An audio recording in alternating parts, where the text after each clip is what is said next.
तो कन्नौज में दूसरे दिन हमें जाना था मंदिर, क्योंकि दीदी ने पहले ही बोल दिया था कि जब आओगी तो तुमको गौरी शंकर के मंदिर ले चलेंगे। तो हम तैयार हो गए थे। उसके बाद पहले हमने अपनी प्यारी सी परी के साथ एक वीडियो बनाया, फिर अपना बनाया। उसके बाद हम और दीदी निकल गए थे और दीदी इतना शर्मा रही थी और हमारे पतिदेव गायब हो गए थे, पता नहीं कहाँ चले गए थे। फिर उसके बाद हम लोग निकल गए थे, मतलब पैदल जाना था कन्नौज की गलियों में। कन्नौज को इत्र की नगरी बोला जाता है। और ये देखो दोनों भाई बहन एक दूसरे के ज़ेरॉक्स हैं, बिल्कुल बिल्कुल एक जैसे लगते हैं भाई। फिर हम लोगों ने ऑटो किया और हम लोग निकल गए थे।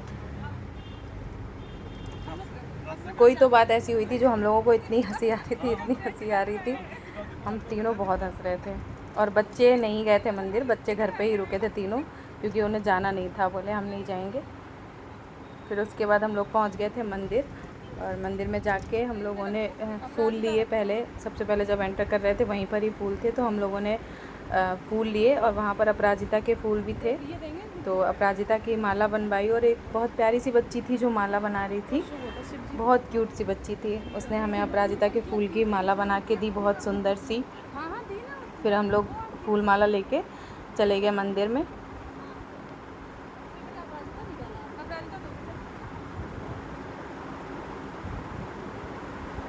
जैसे ही मंदिर में पहुँचे पर सबसे पहले नंदी महाराज जी बैठे हुए थे, बहुत ही मतलब बहुत बड़े थे और इतना अच्छा लग रहा था मंदिर में। इस मंदिर में मतलब लिखा था, जो इसकी हिस्ट्री थी वहाँ पे लिखा था कि इस मंदिर में एक टाइम पे 1000 पंडित रहते थे और पूजा करते थे। तो जब 1000 पंडित रहते होंगे तो कितना अच्छा लगता होगा मंदिर में, कितनी। फिर उसके बाद जब हम पहुंच गए थे मंदिर में, तो जैसे ही मंदिर के अंदर हमने एंटर किया तो जितना भी प्रसाद था वो भोले बाबा के ऊपर अपने आप ही गिर गया था, उन्होंने अपने आप ही ग्रहण कर लिया था। फिर उसके बाद हम लोगों ने अच्छे से पूजा वूजा करी, दर्शन किए। फिर हम लोग आ गए थे घर आकर हम लोगों ने खाया खाना।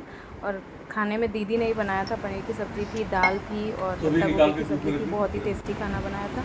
फिर हम लोगों ने थोड़ी देर बैठ के करी बातें, बच्चों की शैतानियाँ देखी। फिर हम लोग निकल गए थे ग्वालियर के लिए, क्योंकि उसी दिन हमें वापस भी आना था। और बहुत धूप थी, मौसम बहुत ही ख़राब था, गर्मी थी भयंकर। फिर आते आते हमको रात हो गई थी, लगभग 10 बज गया था। फाइनली हम पहुंच गए थे अपने ग्वालियर, होम स्वीट होम, प्यारा सा घर मेरा। और आते आते हालत ऐसी हो जाती है, एकदम थकान।